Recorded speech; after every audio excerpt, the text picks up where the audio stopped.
Chapter 1 Rise, Xizor. Monica falls at Mach speed through a colorful chasm deep within her mind, occasionally running into rock walls on the sides, causing her body to violently ragdoll while plummeting. Although Monica is much more compatible with the crown, the mannerism in which it was obtained seems to bear a mighty toll. Monica breathes heavily as the crown continues to try to integrate with her. A lot of Xizor's DNA was lost in Carter, which has since evaporated within Carter's body. The small amount of fluid that remains in Monica's crown is trying to rapidly reproduce to bring Xizor back to his former self. The crown's severe faceplate damage is making this task much more difficult for the sentient being. A red hunter crown has a much better chance of repair since it has reserves of all the fluid colors within their fuselage that can be used to rapidly repair damage. After a human or body is harbored and the crown makes its selection, the remaining fluid types are dispersed into the human, who later secretes the fluid. Monica's adrenaline kept her conscious long enough to speak to Xizor, but the two work tirelessly to ensure Monica survives the sudden change. Unbeknownst to Xizor, he's fighting a useless battle. Xizor is breathing hard through Monica, but is slowly dying. Monica, I cannot hold on.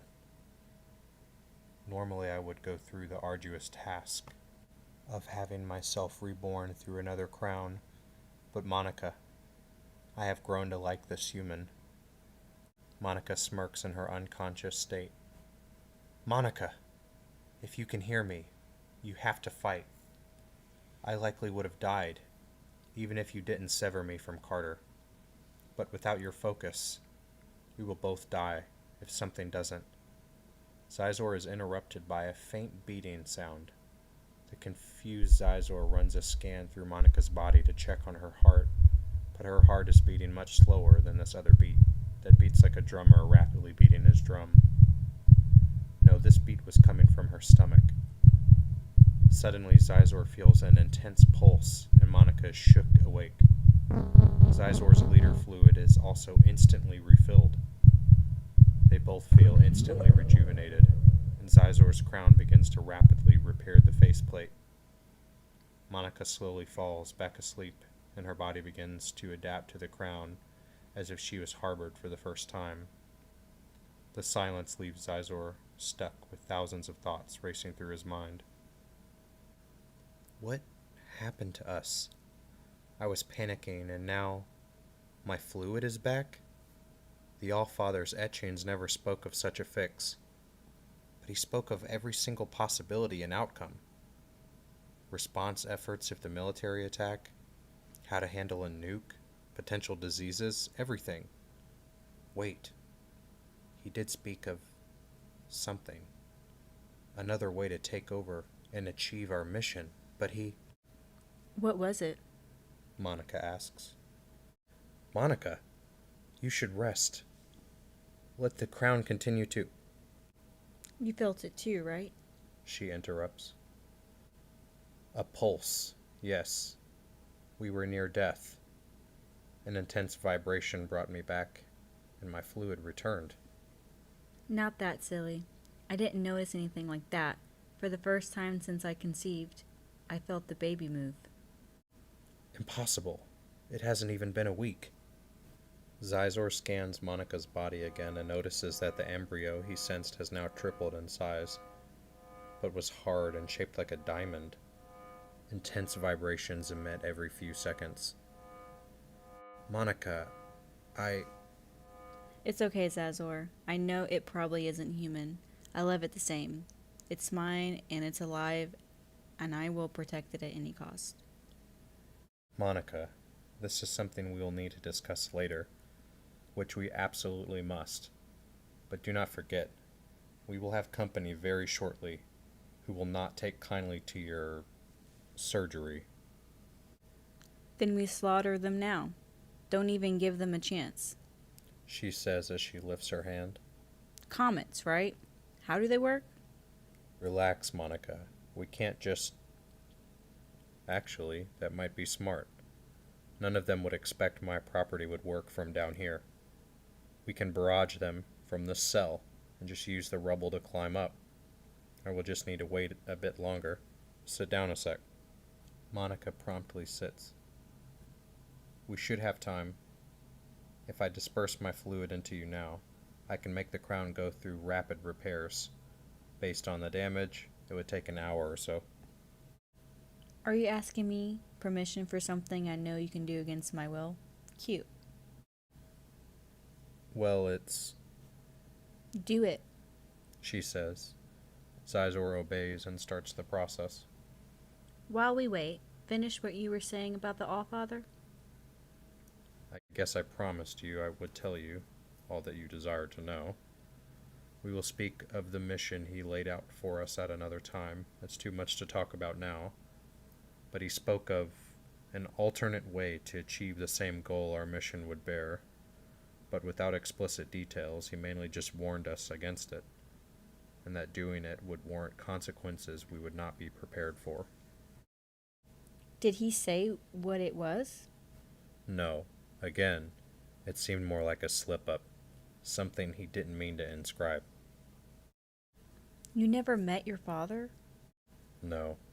He left us stone etchings all throughout our home, on our mothership, and the moon. You're from the moon? But I thought we searched the moon. We saw your species coming from miles away. We hid in the dirt. But how would we not notice a massive ship? Humans with their limited technology only manage to score the surface. My race lies within. The mothership can move similarly to how a crown can, but since us humans or the sunlight is too harsh, it will dig about 6 feet into the moon's earth. It is not hard to hide if you're only the size of a house. Wait. A house? A house hosted an entire alien race? It's hard to explain. We were born there, and after we saw the Allfather's prophecy, we immediately started work on our ships with the abundance of materials he left behind. Once a crown was made, we replicated ourselves within each one and walked the surface of the moon, digging under the dirt if we saw humans or the sun shine too brightly, all lying in wait until the time of our attack.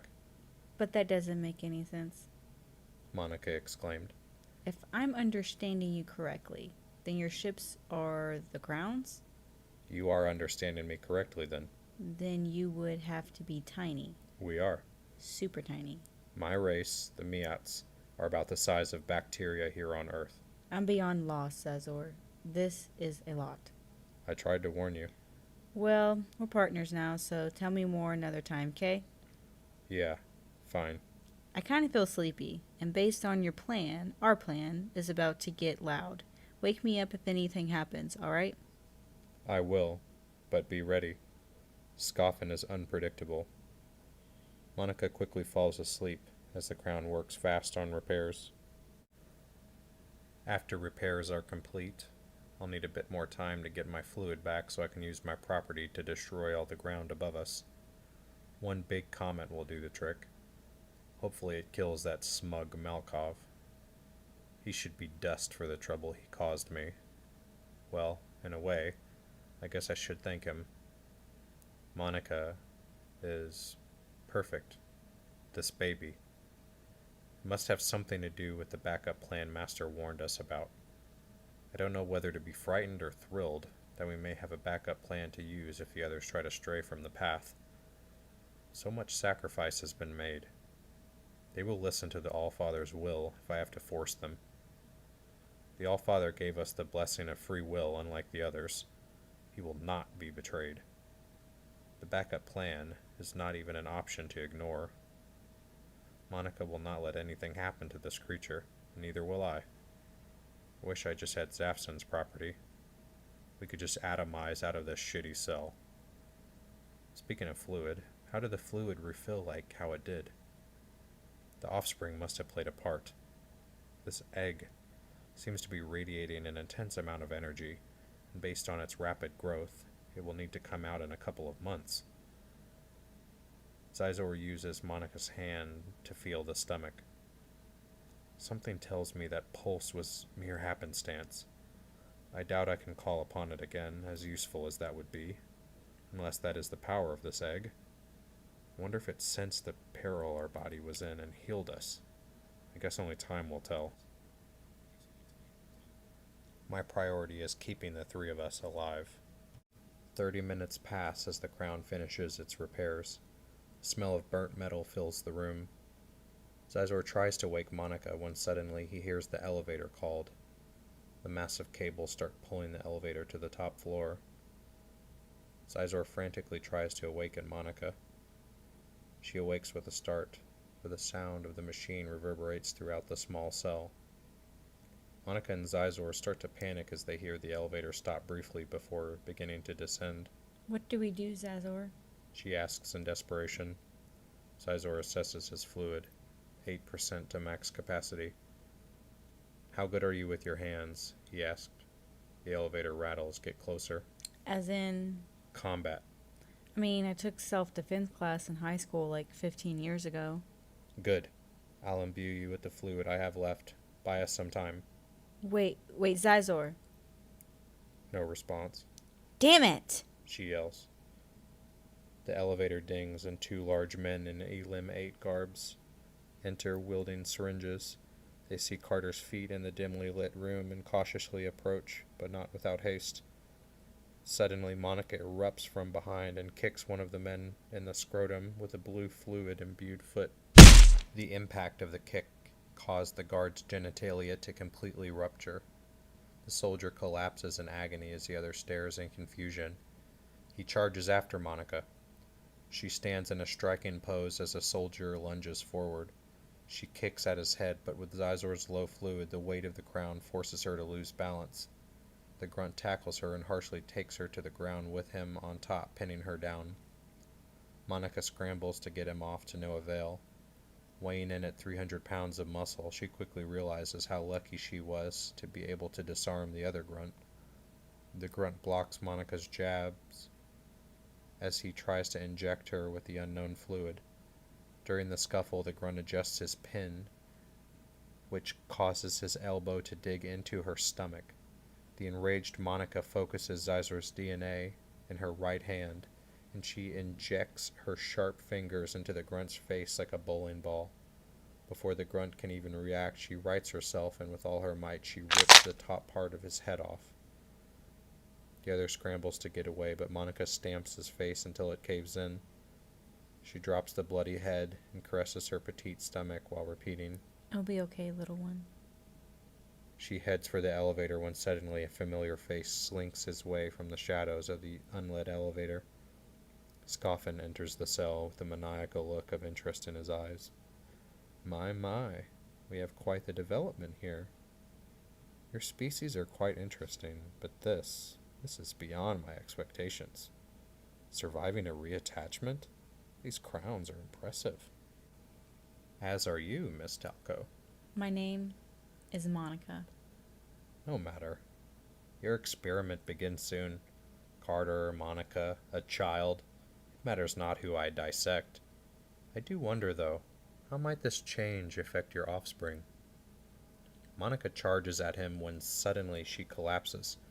She notices a syringe stuck in her calf. Damn, the guard got me while I was stomping on him. I didn't even notice. She passes out and manages to look up and see Scoffin staring evilly at her. As the hour goes by, Xizor manages to hear Scoffin talking with two soldiers through Monica's ears. Should we not take her to the lab, Dr. Scoffin? One grunt asks. No, we will take her there in pieces. We cannot risk this feisty girl anywhere near my precious lab while she is alive.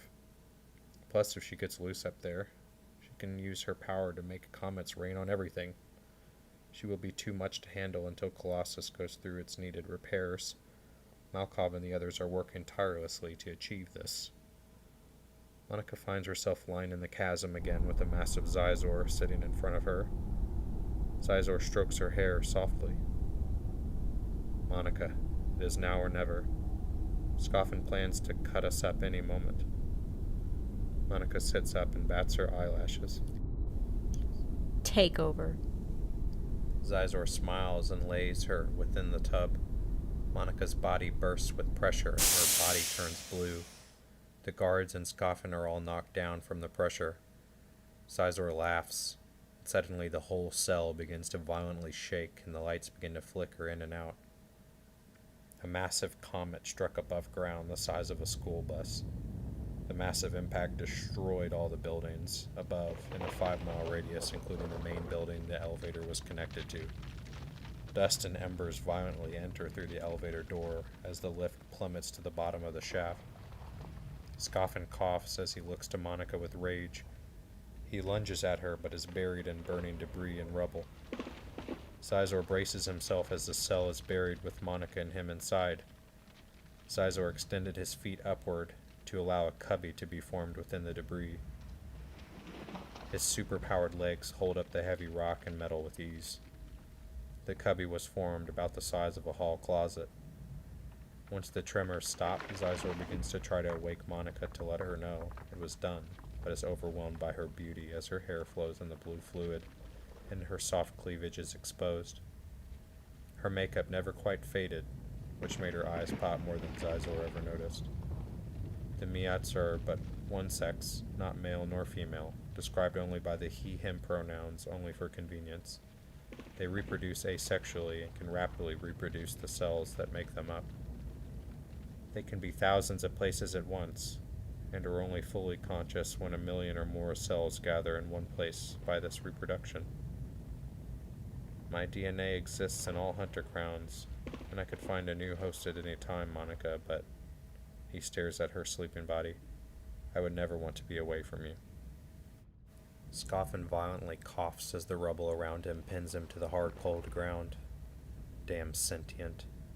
To think he could use his power a mile underground. He must have leveled the whole surface in my precious lab. Scoffin is interrupted by his continuous violent coughing. My legs are crushed. There's no way I can make it out to warn Malkov. Even if that lughead is still alive up there, my predictions never would have foresaw this. The rubble shifts with the gravity causing more smoke to fill the room and crush Scoffin's leg in agony. Scoffin halts his panting when he hears Xizor speaking nearby. Xizor, having now recovered his fluid after the comet, begins to violently dig away the rubble, moving a large steel beam as if it was a toothpick. The sudden shift causes a boulder to fall towards Xizor. He punches it aside, knocking it into Scoffin's hand, making him howl in pain. Xizor evilly turns to the screaming scientist. Scoffin can only barely manage to see 2 beady blue eyes piercing through the shadow of the darkened cell. One would expect a cockroach to survive such a calamity, Xizor says through an unconscious Monica. I hate to say it, but you managed to best me. I underestimated what your species could do, he coughs. My hatred for you is fuming, you know. We could have had peace, but you had to come after my family. Peace? You think me a fool. Barraging our planet and crowns, killing millions. My plans of mass murder of the crown and their families certainly would be frowned upon by most, but no, you, coughs. You and your kind have a much higher body count than I. Maybe so. It is no competition to me. Maybe more so to my brothers. But you just happened to cross paths with me, and that was your mistake. So tell me, for I am sure this is my deathbed today. Why? Why what, mortal scum? Why are you here? Aside my malintent, I am extremely intrigued by your race and the purpose of coming here to begin with. You know much of us, so you must have been watching from the stars. Where are you from? What planet? Where's your ship? Xizor stares coldly. I know I am to die by your hand. I respect that, and you. You bested me. Can you at least satisfy my curiosity? Another curious human. Monica Talco was a curious one, too. She is cute. You are scum. So your race has worldly desires. Interesting. He coughs. Let me ask you, Scoffin. Would knowing of my race satisfy you? Make you die peacefully with a smile on your face? Send you to hell content of your time on earth? Very much so. Ah, I can't allow it then. Xizor screams as he violently stomps his head over and over again until his face turns into a puddle of flesh, blood, and brain matter. What a waste of a human that was. I can only hope I get the same satisfaction of murdering that scum Malkov. At least he is a little interesting. Xizor takes a moment to look at Monica in his mind's chasm, where she rests within the tub, free to get out at any time and regain control of her body. She is not wired up in the tub in the mechanical tree that Zion and Eddie are wired to. Xizor has allowed her free choice and will. Carter could have also left the tub, but would never have dreamt to facing an opponent like Malkov and Colossus. Xizor begins to aggressively move debris away while making an ascent. Even with his massive build, he did have slightly more limitations since his host was Monica with her petite build. With every piece of debris moved, more would fall, and have to be rearranged like a violent game of Tetris. Keeping Monica and the unborn baby in mind, Xizor spent extra time to ensure they did not get crushed, even though they would likely not be phased. Hours pass as the last piece of rubble is removed. Typical Monica sleeping through all the fun, he says quietly to himself, making sure not to awake her. It was the evening, and the only light in the area was from the sporadic fires that riddle the once bustling city of Hope. No Greens were around and no soldiers. Only some piles of burnt bodies and a couple of smoldering crowns. I guess I killed a few Greens. I apologize, Allfather. Accept them as martyrs into the kingdom of death, he speaks to the sky. A pouring rain begins to fall as Xizor stands in the massive crater the comet caused. Ah, this is rain. So this is what it is like to have an atmosphere, precipitation. The Allfather spoke of this. It is funny that the humans so desperately want to explore the vast universe instead of enjoy what they have. This planet is all that we need, minus the pesky humans in our way. Xizor closes his eyes as the rain softly plats over Monica's body. The strong fires stay lit but are lowering by the minute. I wonder if my brothers have found their hosts yet. They will likely give me hell for choosing a female to commit to, but forget them. Our common goal will come to fruition soon. I just hope when we reconvene that they will be calm. There's no chance Zafson won't want to fight, or especially. Xizor's inner thought was halted by a light turning on in a nearby building that seemed to only barely be affected by the blast of the comet. There seems okay. All that digging and coast changing has exhausted even the great Xizor. I should rest. We will leave before sunrise. I am sure more Eliminate will show up if we dawdle too long. Xizor pushes through the rain to the small building about a mile away from the crater's edge. This was the old nurse's factory. They are sure to have a bed in here, among other things. It is strange how the lights just came on here. Backup generator, maybe? But those usually need someone to start them up. Why only here? Am I not alone? Xizor taps a few keys on his crown's keypad and the light begins to pulse orange. He waits, but there is no signals reaching back to him. There are no soldiers around. He must be doing something important to ignore a call of a leader.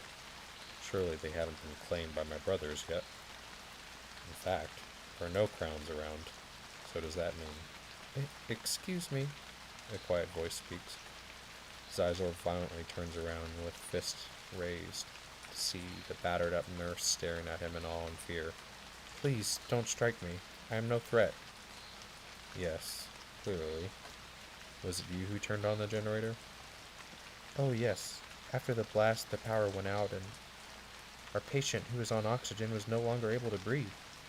I just managed to get it on. I'm not very capable when it comes to stuff like that. I see. Don't make any calls. I will let you live, and I will be gone before you wake up in the morning. Oh, I have no intention on turning you in. I worked in a prison infirmary before working here. I never turn down the men, regardless of their crimes or lifestyle. You likely haven't met anyone like me. She smiles. The older woman in nurse garbs branded with the Eliminate logo made it for the main room as Xizor sits. Can I offer you anything? Xizor is my name. Xizor? Please get my host some water. And if you had some blankets and a pillow, I think we'll just sleep on this couch.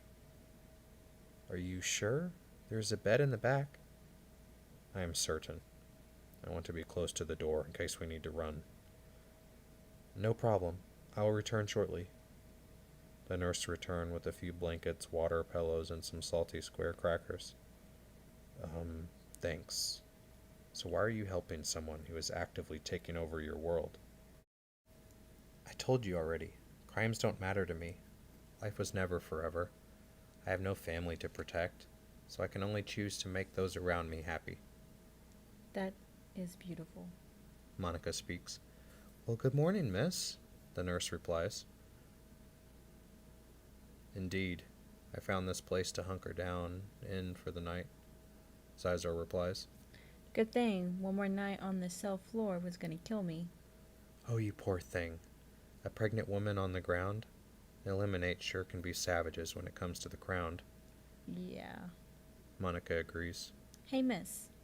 Call me Betty. Miss Betty, do you happen to have an ultrasound in here?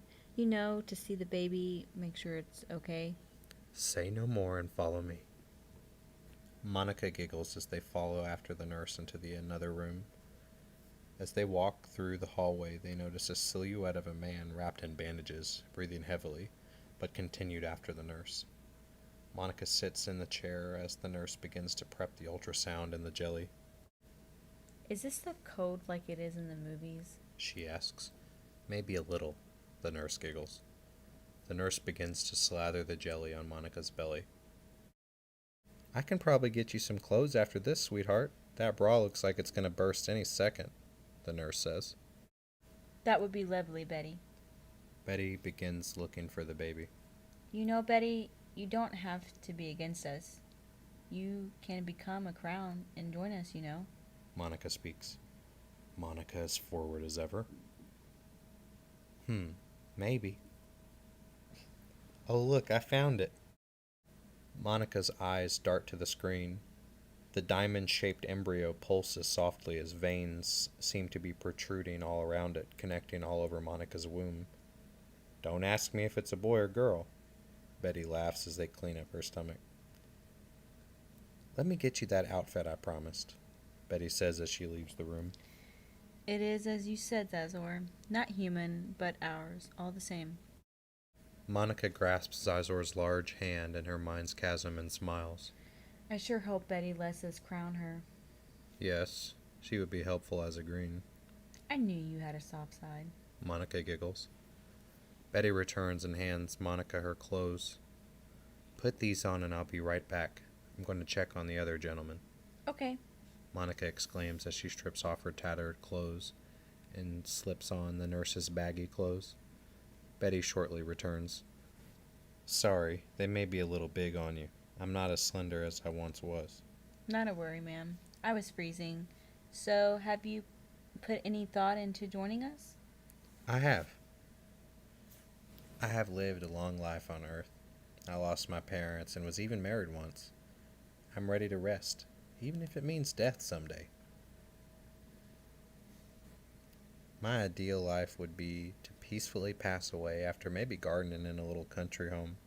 Now that hope is destroyed, I don't think I will be needed here. Just promise, if we cross paths again, you will give me a peaceful death. Monica tears up a little. It is better off you are without them. If you hunker down away from them, your chance of survival is higher, Xizor says. I see. Thanks, you two. Thank you, Betty. I have never met someone so positive. Oh, it is hard not to be as a nurse. That other gentleman, for example, burned from head to toe after his suit malfunctioned. The pain he must have went through. I could never imagine. The most pain I ever been in was riding a bike and crashing as a kiddo. Monica and Xizor's faces darken. Oh dear, did I ramble too long? Betty is interrupted by the door busting in. Bandage-covered Malkov violently enters the room. Honey, you shouldn't be walking. You will... Betty is violently halted as a bullet enters her skull and blows her brain out of her head. Monica screams in sadness and Xizor charges, but is shot 7 times. That was my last round. Meet me outside if you somehow survived. We have unfinished business to attend to. Xizor and Monica grip onto their lives as they both slowly pass out.